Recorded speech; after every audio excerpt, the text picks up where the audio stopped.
If you or your kids play hockey, you'll want to know about the push for mandatory neck protection for players in all leagues, following the death of Adam Johnson last month when he was slashed in the neck by an opponent's skate. While leagues are now talking about change, the danger posed by skate blades is not new. The CBC's Jonathan Gatehouse joins us to talk about the man behind a proposed neck guard decades ago and his family's longtime quest to keep everyone safe. So Jonathan, Adam Johnson's family, they've been making the issue of neck guards front in mind, but how long has this debate actually been going on? You know, a lot longer than you might think. We took a look back at the history of these incidents and we found what we think was the genesis of the neck guard, and that was a very near tragedy in January of 1975.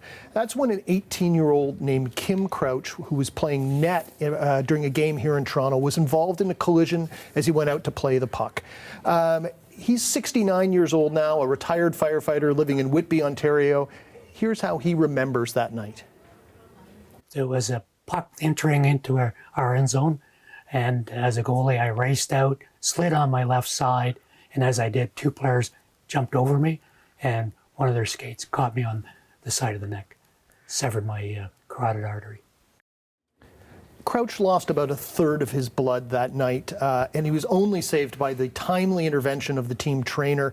Afterwards, there was hours of emergency surgery and some lasting injuries. You can hear it in his voice there.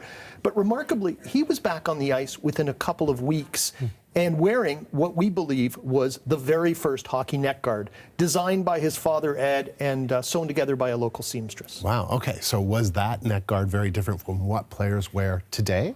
No, it was pretty much the same. You know, it was a piece of foam covered with cut-resistant ballistic nylon cloth with a Velcro fastener in the back. Excuse me. Not very different than this one here that I have in my hand, which is one that my son wears to play hockey today. And you know, Crouch says that it was comfortable, it was lightweight, and in fact, it became a family business, and which they ran into a couple of years ago. And you know, it's always been an obsession of his. But one of the frustrations that he has now is, especially with regards to this recent tragedy in the UK, is just that this protective equipment has been there for decades. And really, it's just been a matter of getting players and leagues to adopt it. Yeah, it just looks so simple, right? Since Johnson's death, a number of leagues have brought in neck guard mandates, but there are still some players that aren't wearing them. How's that? Right, you're correct there. I mean, we've seen a lot of change over the past few weeks. In Canada, for example, 10 junior leagues have now brought in neck guard mandates. The NHL and the new Professional Women's Hockey League are talking with their players about bringing in rules around that.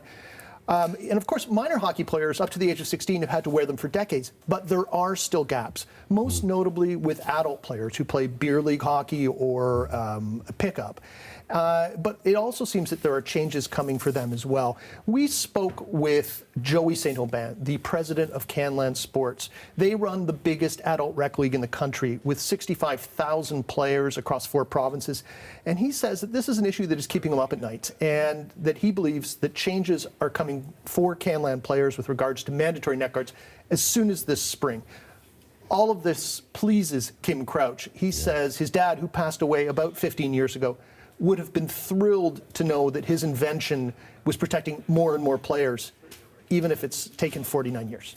Keeping the game safe. All right, Jonathan, thank you. The CBC's Jonathan Gatehouse.